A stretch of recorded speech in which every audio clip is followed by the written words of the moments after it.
My inspiration for songwriting in the beginning was totally different from what it is now.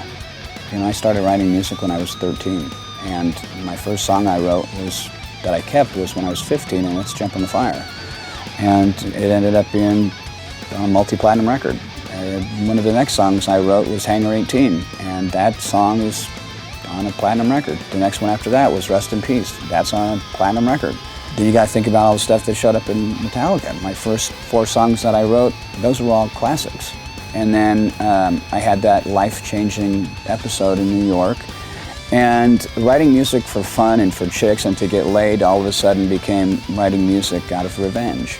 After I became successful enough, it was kind of like writing music out of boredom. And then you look at some of the things that you're singing, like anarchy. How can I be an anarchist when I'm driving a Mercedes? You know, plus I'm a Christian. I'm not going to say I'm an antichrist. I would never do that anymore.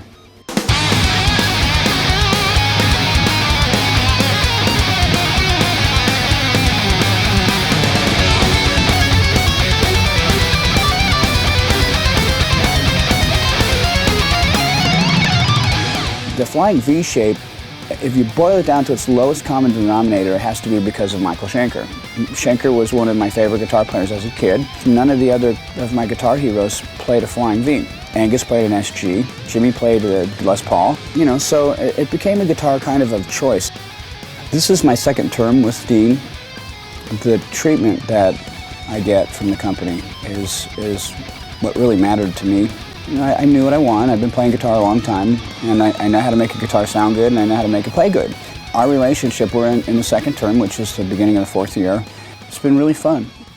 I'm pretty set in my ways, and you know, I am who I am, and you know, I have a lot of experience. So it's always something where the best interest is for me as the artist, which you don't get that from a company. They usually are looking out for themselves. And that's one of the cool things about Elliot Rubinson, is that he's a very smart man and he's very passionate about his music, so I think that helps him to understand the underlying idiosyncrasies of a musician's mind. When it comes down to designing the actual guitars, I know what I want for the neck. Sometimes the body is a little different. I mean, the most important thing for me is if the guitar sounds good. You know, I don't care if it looks like a friggin' piece of furniture. You know, I want it to sound good. So the great thing about being with Dean is that you leave the important stuff up to them. You tell them what you want, and the guitar that you'll get back will be beyond your wildest dreams, especially if you've got the same kind of playing style that I do. Once you get to know the guitar, it almost becomes like you're playing on autopilot. The graphics that we've used with all of the models that we've had so far, the sources of the graphics are different. Some of it's from old artwork that we've had, like the Rest in Peace guitar, and then some of it's new stuff like this Angel of Death guitar. That's a really interesting guitar as far as the paint job on it. I think it's opened up a whole nother world for Megadeth fans, for Dave Mustaine fans, for Flying V fans, to see guitars that play like this, that look like this, because for me, again, it's a whole nother level. And one of the other guitars I loved was the Explorer body. Dean has a guitar that they'd made before called the Z. It was pretty much a guitar that was a non-guitar. No one was endorsing it, and I said, man, I'd love to do something with that guitar. We took the basis of the Z, and I sharpened the lines on it, changed the way the electronics were put into it, made the neck much more accessible, and just basically hot rodded the guitar. Call it the Zero because it reminds me of Japanese fighter planes. It was treated so it looks retro. And that guitar, I swear to God, it looks like you've gone to some dude that's like a church guy that's had a guitar given to him when he was 15 and he stuck it under his bed, and he's like 70 right now trying to clear it for a bake sale or something, and you look at it, it's like, oh, that guitar looks like it really is like a 50-year-old guitar. It just blew my mind.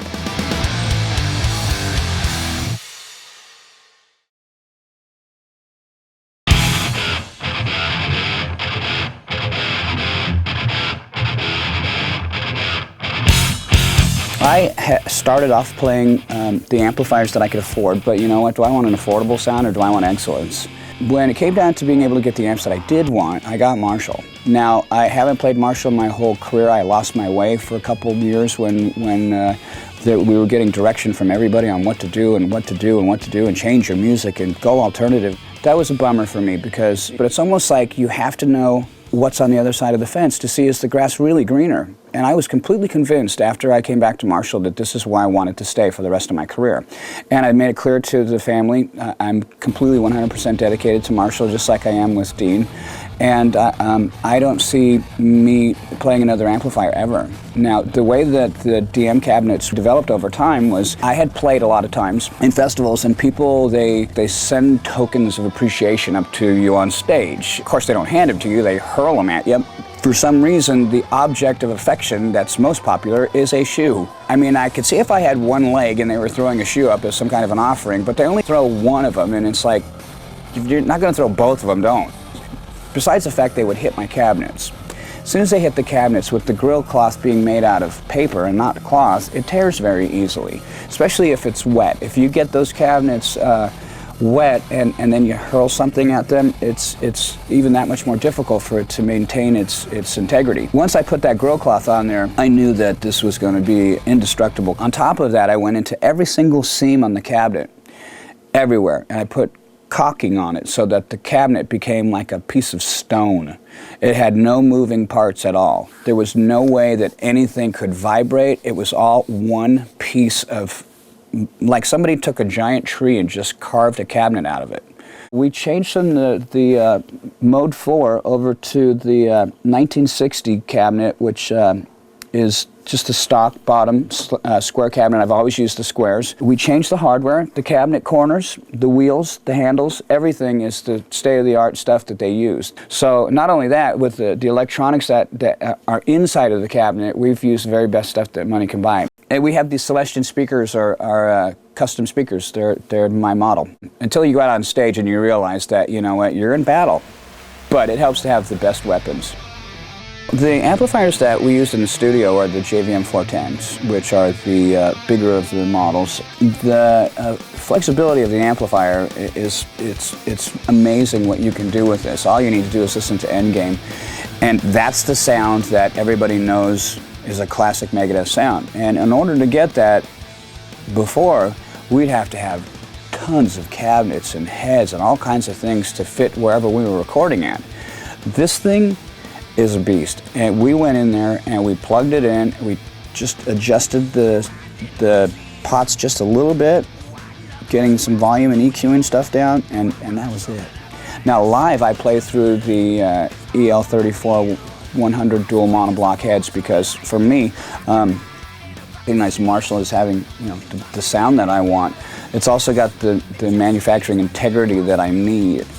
Touring as much as Megadeth does, especially in a lot of the places that we go to that other bands just don't go, going into Ecuador and going into Chile and these places, going into Colombia and finding out that people are getting kidnapped and having things put on their neck, and if they don't pay the ransom, their head explodes. We go to play there. We go places that people don't go, and we need equipment that's going to be dependable no matter what, especially when you're getting unreliable power. It's something that most amateur musicians don't have to, I would say, experience, but it's more like suffer the consequences of. Now, the only difference between what I do sonically with the Marshalls in the studio and on the road is I use an additional component when I'm on the road. I use the Digitech 1101 guitar processor. For me, that gives me exactly what I want sound-wise. Now, we did not use that on the album because we were using everything on the album, but we do use it live because it's capable of replicating anything that we've done on any record. For me, I needed to have a little bit more diversity, and unless you're a professional musician going at the level that we do, you probably wouldn't really even notice it.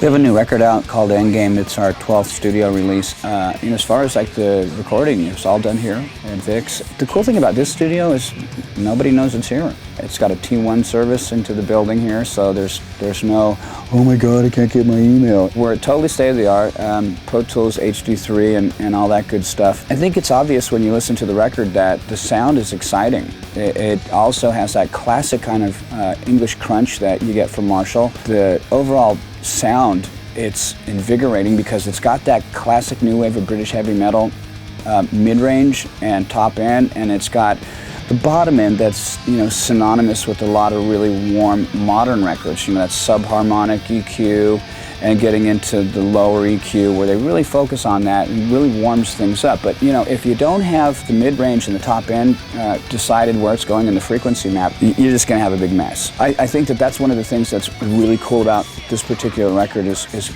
going that way, where you think modern and you have the goods to sound classic, because the combination of the two is going to appeal to anybody, especially when you have new fans listening to this record. One of the things that we found out over the internet, this is a critically acclaimed record. You know, it's a record which has healed a lot of relationships. When we first came into Vic's here, we didn't know what we were going to call it, so I just said, everybody kept saying, you're going down to the shop, you're going down to the shop. And it's like, it's not a shop, okay? You know, I said, if anything, it's more like a garage than a shop.